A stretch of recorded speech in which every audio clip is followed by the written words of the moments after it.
سارے مہینوں کے نام عربوں نے رکھے، محرم، صفر، ربیع الاول، ربیع الثانی، جمادی الاولی، جمادی الثانی، رجب، شعبان، رمضان، شوال، ذوالقعدہ، ذوالحج۔ اس میں جو رمضان ہے یہ نام اللہ نے رکھا، باقی مہینوں کے نام تو رکھے عربوں نے۔ پھر ان کی زبان پہ اللہ لایا رمضان، چونکہ ابھی تو دنیا بھی نہیں بنی تھی اور اللہ نے قرآن کی تلاوت فرمائی، تو اس قرآن میں تھا شہر رمضان الذی انزل فیہ القرآن، تو رمضان کا نام اللہ نے پہلے سے چن رکھا تھا، پھر ان سے رکھوا دیا۔ رمضان کہتے ہیں رمض یرمز، جل جانا، جل جانا۔ رمضان کو رمضان کیوں کہتے ہیں؟ اس میں گناہ جل جاتے ہیں۔ مسلمان پہلا روزہ رکھتا ہے اور اس کے گناہ اللہ جلانا شروع کرتا ہے، اس کی بھوک پیاس کی آگ میں گناہوں کو ڈالتا ہے، جلاتا ہے۔ آخر 29 رمضان یا 30 رمضان آخری رات اللہ تعالیٰ اس کی پچھلے سال کے سارے گناہ معاف فرما دیتا ہے۔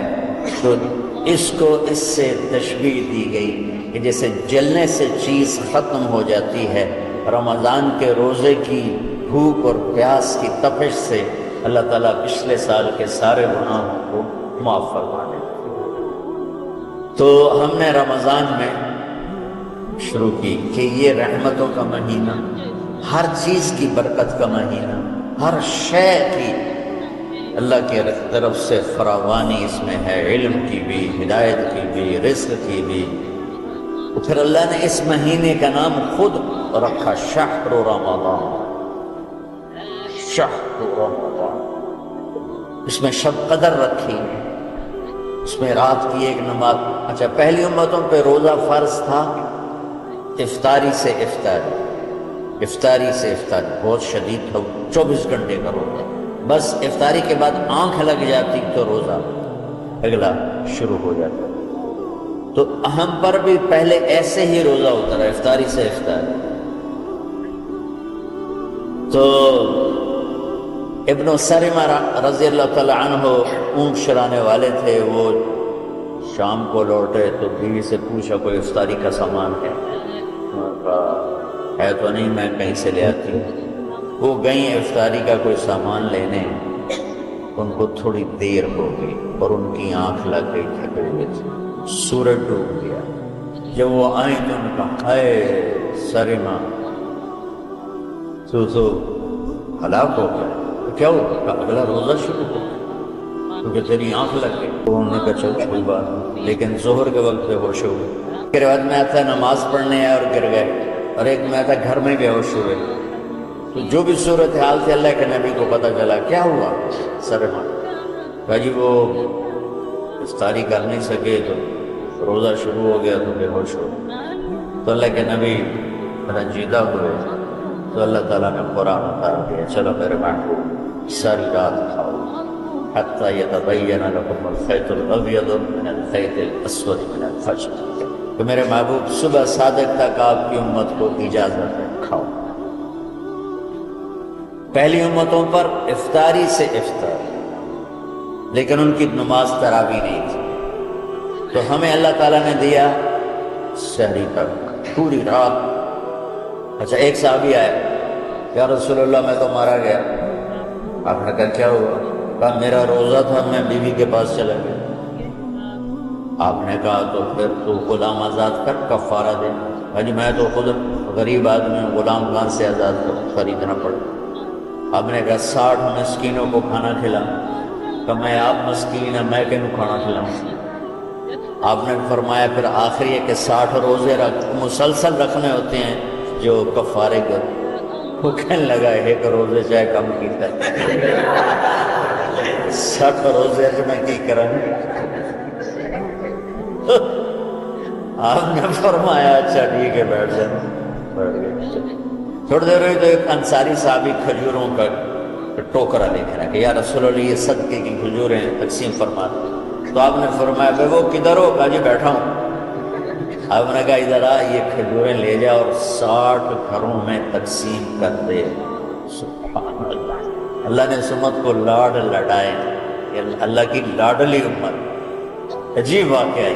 کہنے لگا یا رسول اللہ، اللہ کی قسم مدینے میں مجھ سے غریب کوئی نہیں، آپ ایسا کرو یہ میرا کفارہ مجھے ہی صدقہ کر دو.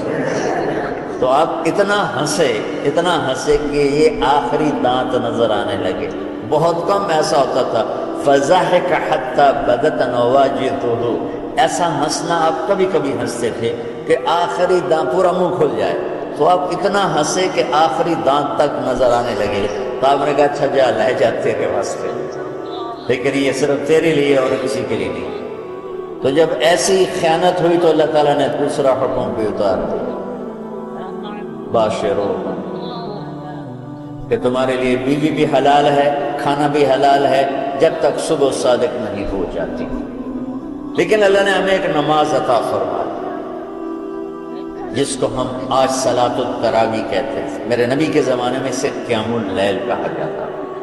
تراویح کا نام کب پڑا اس کا تو مجھے پتہ نہیں، کہیں نہ کہیں لکھا ہوگا، لیکن صحابہ کے دور میں اس نماز کا نام تھا قیام اللیل. اس لیے حضرت عائشہ رضی اللہ تعالیٰ عنہ کی روایت ہے جس سے 8 رکعت والے حضرات استدلال کرتے ہیں کہ رمضان اور غیر رمضان میں اس کو امام بخاری نے قیام اللیل کا ہی عنوان دیا ہے. آپ نے 11 رکعت سے زیادہ نماز نہیں. ایک ضعیف روایت میں ہے کہ آپ نے 3 دن پڑھائی نماز. یہ تو صحیح روایت. کتنی رکعت پڑھائی؟ تو ایک ضعیف روایت میں ہے کہ 20 رکعت پڑھائی. اچھا، ضعیف روایت سے عبادت ثابت نہیں ہو سکتی حکم شرعی. تو جب حضرت عمر رضی اللہ تعالیٰ عنہ نے سب کو، اب میرے نبی کے دور میں 3 دن کے بعد آپ تو آئے نہیں کہ کہیں فرض نہ ہو جائے، تو صحابہ اپنے طور پر قرآن سنتے تھے ٹولی. صدیقی دور میں 2 سال وہ فتنوں میں گزرا تو اس میں بھی اسی طرح چلا کہ ٹولیوں میں. حضرت عمر رضی اللہ عنہ کے زمانے میں حکومت مضبوط ہو گئی، طاقتور ہو گئے. تو ابتدائی سالوں میں نہیں، چند سالوں کے بعد اب مسجد میں تشریف لائے تو لوگ اس طرح کوئی 4 ادھر 4 ادھر 5 ادھر 10 ادھر 20 ادھر. کہنے لگے ان کو ایک امام پہ جمع کر دیا جائے تو کتنا اچھا ہوگا. تو آپ نے سب کو اکٹھا کیا اور ابی بن کعب رضی اللہ تعالیٰ عنہ کو امام بنایا اور سب کو ایک نماز پہ جمع کر کے 20 رکعت کا حکم عطا فرمایا. تو حضرت عمر کا یہ عمل اس حدیث کو مضبوط کر دیتا رہتا ہے کہ جو کہ میرے نبی نے کہا علیکم بسنتی و سنت الخلفاء الراشدین من بعدی، کہ میری اور میرے خلفاء راشدین کی سنت پر مضبوطی سے عمل کرنا. تو حضرت عمر کا جو 20 رکعت طے کرنا ہے، اگر ان کا اپنا اجتہاد ہے تو بھی ہمارے لیے عمل کے لیے کافی ہے. اور اگر ان کو یہ یاد ہے کہ میرے نبی نے 20 پڑھی تھیں تو اور زیادہ اچھی بات ہے. لیکن بہرحال جو 8 پڑھتا ہے ہمارا اس پہ بھی کوئی اعتراض نہیں، کیونکہ وہ بھی حدیث کے ساتھ بات کرتا ہے. اور باقی پوری امت 20 پڑھتی ہے، ان پر بھی اعتراض نہیں. میں ایک جگہ سے گزر رہا تھا، نماز کا وقت ہو گیا، اہل حدیث کی مسجد تھی، میں وہاں نماز پڑھنے چلا گیا تو ایک بہت بڑا اشتہار لکھا ہوا تھا 20 تراویح ثابت کرنے والے کو 5 لاکھ روپے انعام. کس قدر یہ وقوفی ہے، کس قدر احمقانہ یہ امت کی باتیں ہیں کہ 20 تراویح، سینکڑوں سال سے امت کا عمل 20 تراویح آ رہا ہے. تراویح کا نام جو پڑھا مجھے یوں لگتا ہے کہ اہل مکہ جو تھے وہ 4 تراویح پڑھ کے ایک طواف کرتے تھے. تو وہ آرام کے لیے ہوتا، ترویحہ آرام، تھوڑی دیر کا آرام. تو 4 تراویح کے بعد ایک طواف کرتے تھے. وہ چھوٹا سا طواف 10 منٹ میں ختم ہو جاتا تھا اور پھر 4 تراویح پڑھتے تھے، پھر طواف کرتے تھے، پھر 4 پڑھتے تھے، پھر طواف کرتے تھے. یہ صحابہ کے تھوڑے بعد کے دور میں. تو مدینے والوں کو پتہ چلا کہ مکے والے تو یہ کرنا، کہنے لگے ایسا کی کریے. انہوں نے کہا اسی 40 تراویح پڑھا، 40 رکعت. وہ 40 رکعت پڑھتے تھے. تو نوافل میں کوئی سختی نہیں کہ بھائی 8 سے زیادہ نہیں پڑھنی، بدعت ہو جائے گی، اور 20 پڑھنا بدعت ہے، یہ سب جہالت کی بات ہے۔ وہی 8 پڑھ رہے ہیں یہ غلط ہے، یہ بھی حماقت کی بات ہے۔ جو صحیح حدیث سے دلیل پکڑ کے کوئی عمل کرتا ہو تو بھائیو اس سے بحث نہ کیا کرو، مناظرہ نہ کیا کرو، یہ بہت نادانی والی بات ہے۔ آج کل جو یہ ہمارے افطاری کے اوقات ہیں، یہ سورج ڈوبنے کے بھی 2-2.5 منٹ بعد کے ہیں کہ احتیاطاً، ٹھیک ہے چلو احتیاط کا تو کوئی مسئلہ نہیں، لیکن اصل ہے ادھر چونکہ اب سورج ہمیں نظر ہی نہیں آتا ہے، اس طرح ہم گھرے ہوئے ہیں شہروں میں، دیہاتوں میں بھی اب اس طرح کا ماحول ہے کہ وہ نظر نہیں آتا ہے، تو بہتر کہ ادھر سورج غائب ہو ادھر لقمہ منہ میں جائے، لیکن یہ تب ہے جب آپ نظر آ رہا ہو۔ اب جب آپ یہاں بیٹھے ہو حسنین میں تو یہاں تو کوئی سورج نظر نہیں آئے گا، یہاں تو مینار ہی نظر آئے گا، تو لہٰذا احتیاط ٹھیک ہے۔ ہمارے اہل حدیث بھائی وہ 2 منٹ پہلے ہم سے افطار کرتے ہیں، وہ بڑی اچھی بات ہے کہ سورج کے غروب ہونے کا جو اصل وقت ہے اس کے ساتھ ہی افطار کرنا۔ اور سحری میں ایک واقعہ سناتا ہوں، آپ سحری کھا رہے تھے، بکرے کی سری پکی ہوئی تھی، تو مولا علی رضی اللہ تعالیٰ عنہ اور عرباض بن ساریہ رضی اللہ تعالیٰ عنہ آپ کے ساتھ کھانا کھا رہے تھے، تو حضرت بلال آئے، یا رسول اللہ وقت ختم ہو گیا ہے، میں اذان دینے جا رہا ہوں، آپ برائے مہربانی کھانا پینا بند کریں، اور یہ کہہ کر چلے گئے۔ چھت ایک انصاری عورت تھی، اس کے گھر کی چھت پہ چڑھ کے اذان دیتے تھے، چڑھنے لگے تو پھر واپس آئے کہ دیکھوں اللہ کے نبی نے کھانا چھوڑ دیا یا نہیں، آ کے دیکھا تو وہ کھا رہے تھے، انہوں نے کہا یا رسول اللہ واللہ لقد اصبحت، یا رسول اللہ اللہ کی قسم سحری کا وقت ختم ہو گیا، صبح ہو گئی، تو آپ نے ہاتھ پیچھے کر دیا، کہہ رہے تیرا بھلا ہو بلال، ابھی وقت باقی تھا، تیرے قسم کھانے پر اللہ نے اس کو پہلے نکال دیا کہ تیری قسم کہیں جھوٹی نہ پڑ۔ تو حضرت علی نے فرمایا کہ اگر بلال قسم نہ کھاتے تو جب تک میرے نبی کھاتے رہتے صبح صادق نہیں ہونی تھی، تو بالکل آخری وقت میں آپ کھاتے تھے تاکہ کم سے کم وقت امت پہ بھوکا آئے۔ تو اللہ تعالیٰ آپ کے علم میں برکت دے۔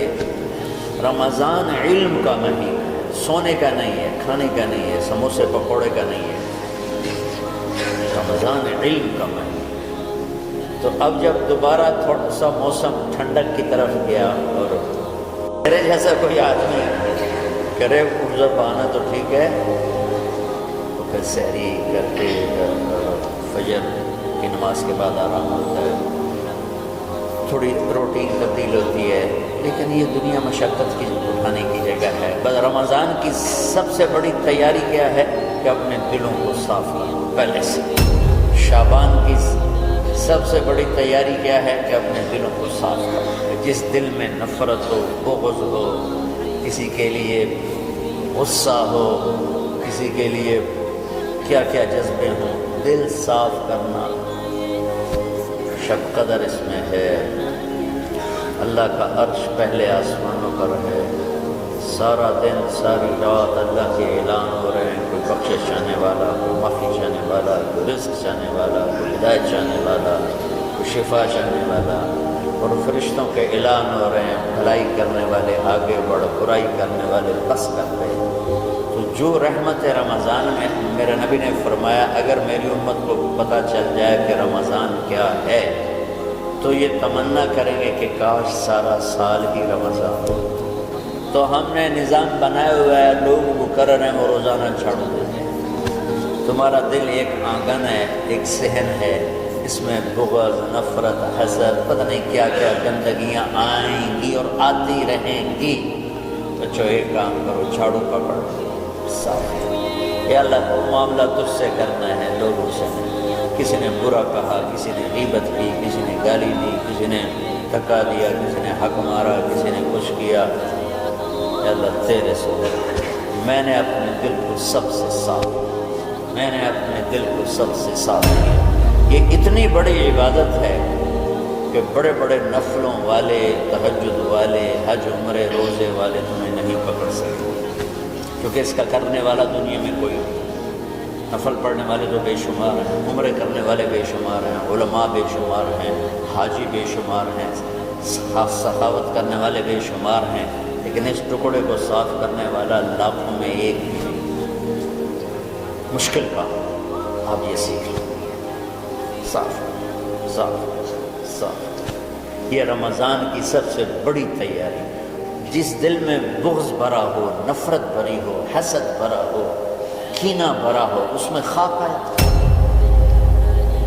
اس میں تو علم کی ایک کرن بھی نہیں آئے، زبان سے چاہے جتنے مرضی موتی بکھیرے، دل اس کا اندھا ہو۔